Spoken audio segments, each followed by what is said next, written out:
rich people problem. Bettina Ortiz y Mena was not accustomed to waiting, a former Miss Venezuela and Miss Universe runner-up. She is now the wife of Miami auto parts tycoon Herman Ortiz y Mena.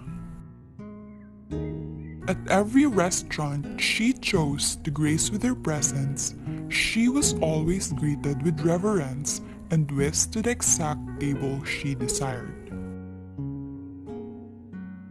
Today, she wanted the corner table on the terrace at Sip Sip, her favorite lunch spot on Harbor Island.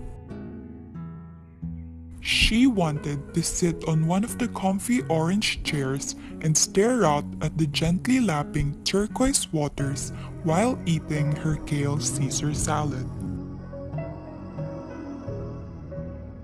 But there was a large noisy group taking up the entire terrace, and they didn't seem in much hurry to leave.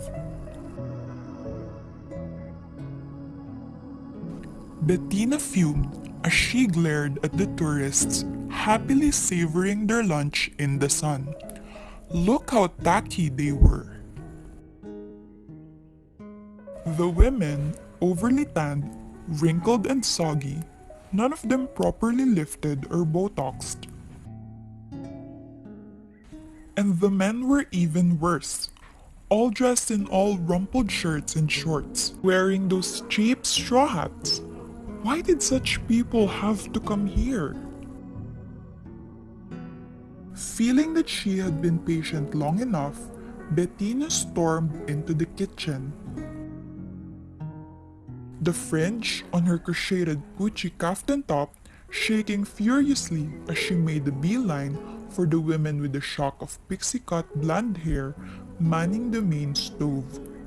Truly, honey, what's the dealio? I've waited more than 15 minutes for my table.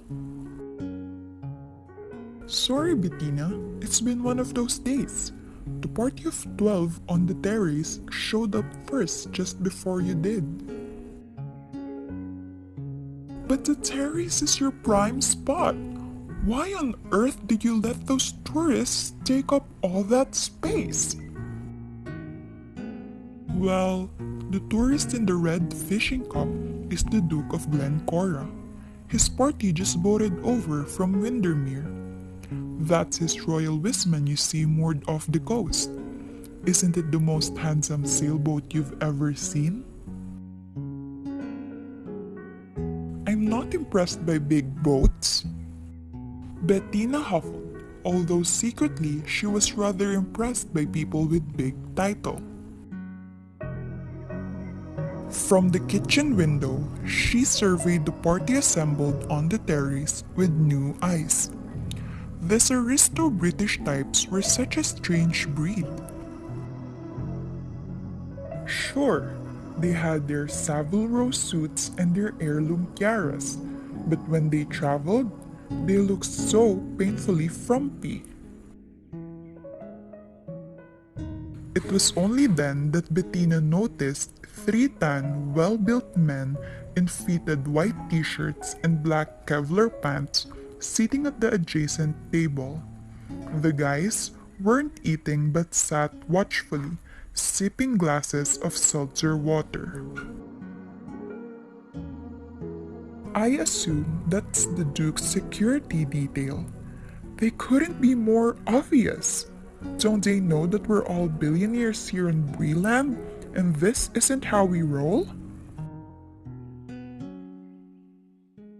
Actually, those bodyguards belong to the Duke's special guest. They did a whole sweep of the restaurant before the party arrived. They even searched my walk-in freezer. See the Chinese fellow seated at the end of the table? Bettina squinted at the portly, balding, 70-something Asian man dressed in a nondescript white short-sleeved golf shirt and gray trousers. Oh, I didn't even notice him. Am I supposed to know who he is? That's Alfred Shank. He looks like their chauffeur. Doesn't he look like that guy that used to drive Jane Wyman around in Falcon Crest? From what I hear, that chauffeur is the most powerful man in Asia. What's his name again?